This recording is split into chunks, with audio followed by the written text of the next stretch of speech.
외국 소녀는 울타리 밖에 다리 위에 서서 얼어붙은 손으로 금속 스트립을 움켜쥐고 엘리옷이 지나가다가 열린 창문을 통해 그녀가 무모한 발걸음을 내딛는 것을 막으려는 소리를 보고 소녀는 엘리엇에게 대답하지 않았습니다. 갑자기 차에서 뛰어내려 그녀를 향해 조심스럽게 걸어갔다. 그는 말을 하면서 그녀의 주의를 돌리려고 했고 동시에 그는 그녀에게 어리석은 짓을 하지 말라고 설득했고 그녀를 겁주지 않으려고 천천히 그녀에게 다가갔다.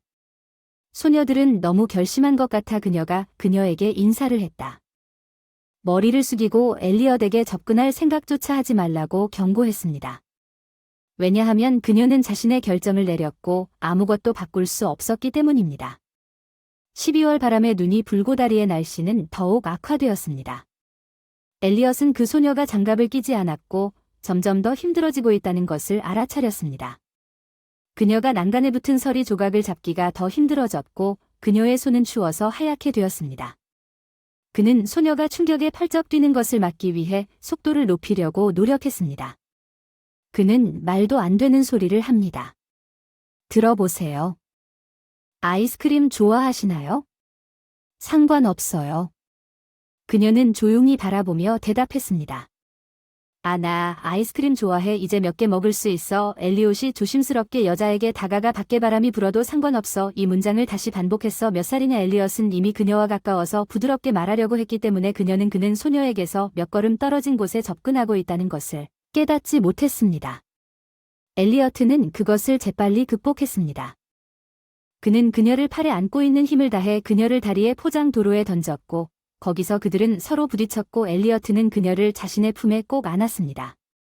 어쨌든 상관없어. 엘리엇은 그녀를 진정시키려고 조용히 머리를 쓰다듬었습니다. 소녀는 야른 재킷을 입고 떨며 눈에서 눈물이 흘렀습니다. 그녀는 뭔가 말하려고 했지만 울음소리가 목이 막혔습니다.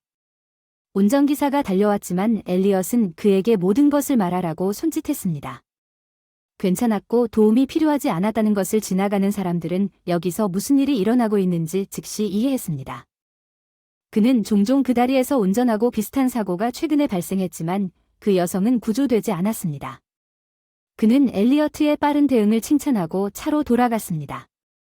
붐비는 구경꾼들은 점차 흩어졌고 엘리엇과 이상한 소녀는 다리 위에 계속 앉아 있었다. 그녀는 조용히 자신의 이름이 메리 엘리엇이라고만 말하고 옷에 묻은 눈을 털어내고 그녀를 자신의 차로 데려갔다.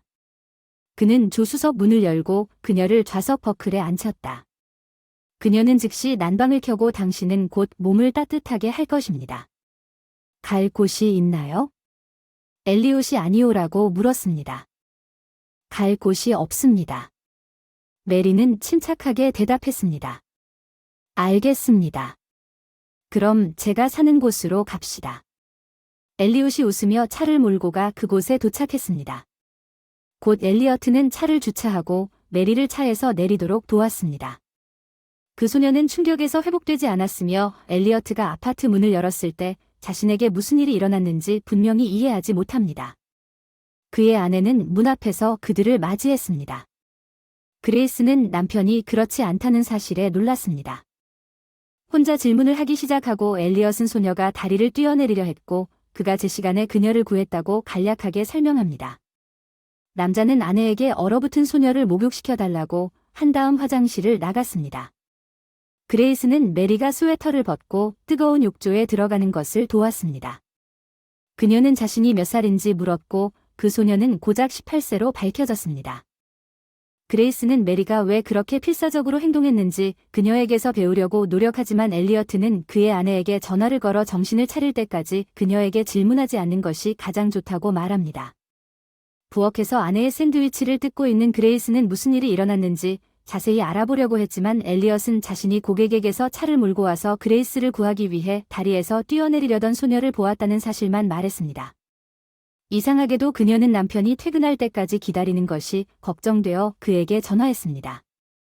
그녀는 그가 왜 지연되는지 이해하지 못했습니다.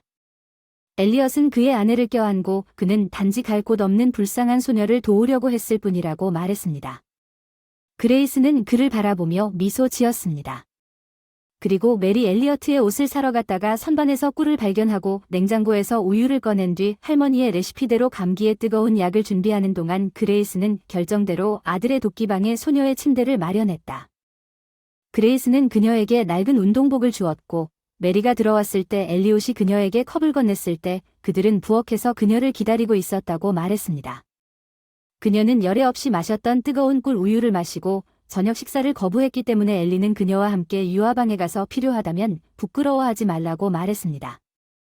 그리고 메리가 다음날 아침에 일어나서 누군가가 그녀의 머리를 만지는 것을 보고 그녀는 눈을 뜨고 그녀 앞에 앉아있는 4살쯤 된 남자아이가 그녀의 머리를 만지고 있는 것을 보았다. 그 아이는 어린아이 같은 진심으로 그녀가 왜 여기에 있는지 소녀에게 진짜 신문을 했다. 그녀가 항상 그의 방에서 자고 싶은지 아니면 자기 방에서 자고 싶은지. 메리가 그와 함께 침대에 앉아있는 모습을 연기하기 위해 소년에게 죄책감을 느끼며 자신의 방을 차지해서 미안하며 곧 떠날 것이라고 설명했습니다. 잭는 거대한 플라스틱 트럭을 침대로 가져와 엘리어트와 그녀가 게임에 참여하도록 하려고 했습니다. 그레이스는 메리의 건강을 보기 위해 방 안을 들여다보았습니다. 메리는 유모차를 호기심 어린 눈으로 바라보기 위해 최선을 다했고 눈에서 눈물이 흘렀습니다. 메리는 올려다보며 자신이 그들에게 끼친 불편에 대해 사과했습니다. 그레이스는 상황을 완화하기로 결정하고 소녀를 부엌으로 끌고 갔습니다. 아침 식사를 위해 엘리어트와 그레이스는 어제의 사건으로 돌아가지 않기 위해 무엇이든 이야기하려고 했고 메리가 그렇게 하도록 만든 이유는 무엇이든 그들이 날씨나 새해 전야의 교통 상황에 관해 이야기하는 것이 무엇이든 때때로 침묵이 흘렀습니다. 메리는 뭔가를 먹었지만 그녀의 생각은 여전히 멀리 떨어져 있다는 것이 분명했고 주변 사람들이 어떻게 그녀를 슬픈 생각으로부터 주의를 돌리려고 하는지 들을 수 없었습니다. 엘리어트가 그 음식을 먹은 아들에게 관심을 돌린 것은 새해 전야였습니다.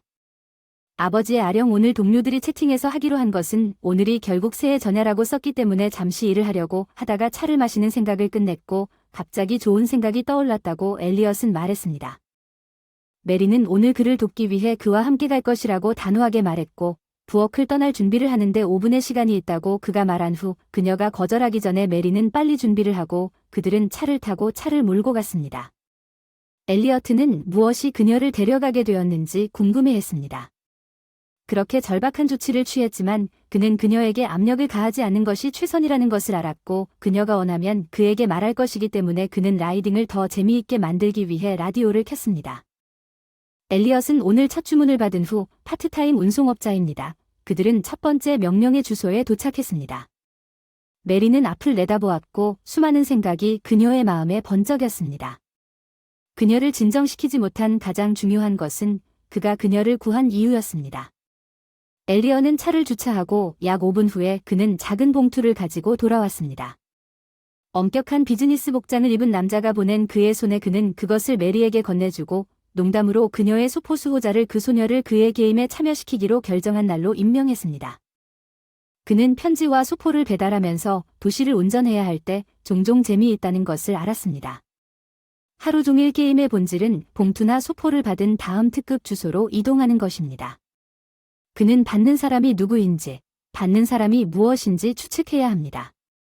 비록 프로세스의 정확한 답변을 추측하는 것은 불가능할 수 있지만 보낸 사람에게 엘리어트는 가게로 가는 길에 멈춰서 기뻐요. 엘리어트는 산타 모자를 사서 요정 모자와 결혼했습니다. 모자를 쓴 소녀는 자동으로 거울을 보고 처음으로 미소를 지었습니다. 엘리어트는 그냥 웃으며 결과에 만족하고 집으로 갔습니다. 첫 번째 봉투 배달 지점 엘리엇은 메리와 오렌지에 내기를 걸었습니다. 그 봉투는 그의 여주인을 위한 것이라고 말하며 메리에게 어떻게 생각하는지 물었습니다. 메리는 슬프게도 선택의 여지가 없어서 아내를 선택했다고 대답했습니다. 엘리는 살짝 눈을 가늘게 뜨고 그에게 침착하게 말했습니다. 그가 차에서 내리자 노부인에게는 항상 선택의 여지가 있다는 말을 들었습니다. 그 봉투는 집 밖으로 나오는 봉투를 고대하고 있었고 그녀는 이제 남편과 함께 날아갈 시간이라고 기뻐하며 열광했습니다. 그녀의 아들은 티켓을 사서 실수로 자신의 집에 두었습니다. 엘리언은 행복한 새해를 기원하는 봉투를 여성에게 건네주었습니다. 그리고 그들은 엘리어트가 새로운 질서를 받아들일 것이라고 기대한 사람이 아무도 없다는 것을 깨닫고 차로 돌아갔습니다. 다음 주소에 새로운 인상다리와 회반죽을 한 행복한 아주머니가 문을 열어주었습니다. 손녀와 사위를 위한 선물을 포장했습니다. 그 부인이 상자를 보여주기 시작했습니다. 이 상자는 여자아이를 위한 것입니다. 내 사위와 이 가방은 내 딸을 위한 것입니다. 조심하세요. 조심하세요. 이건 밍크로 만든 벙어리 장갑입니다. 구겨지는 걸 원하지 않습니다. 딸이 남긴 모든 소포를 제게 건네준 것이 무례하다고 생각하지 마세요. 우리 집에 더 이상 필요하지 않은 옷을 가방에 추가했는데 딸아이에게 맞을 것 같아요. 제 딸이 패셔니스타이기 때문에 새로운 브랜드의 값비싼 옷이 많다는 걸 알아요. 여자 집으로 가져오려면 도움이 필요해요. 그림과 벽에 촛대 조명이 있는 궁전처럼 보였습니다. 바닥에 이탈리아 타일이 있고 홀에는 아름답게 장식된 벽난로가 있습니다. 엘리엇은 물건을 잔뜩 들고 메리에게 선물 한 봉지를 건네주고 그 다음에는 재치 있는 옷이 담긴 큰 봉지를 직접 가져갔습니다. 작별 인사를 하고 선물을 주러 갔다. 알고 보니 딸과 사위가 오기 전 몇 거리에 사는 사람들이었다. 엘리엇이 사려 깊은 할머니에게서 선물을 가져왔다며 꼿꼿한 얼굴로 그들을 맞으러 나왔다. 부모님 뒤에서 나온 소녀에게 장난감 봉지를 건넸다.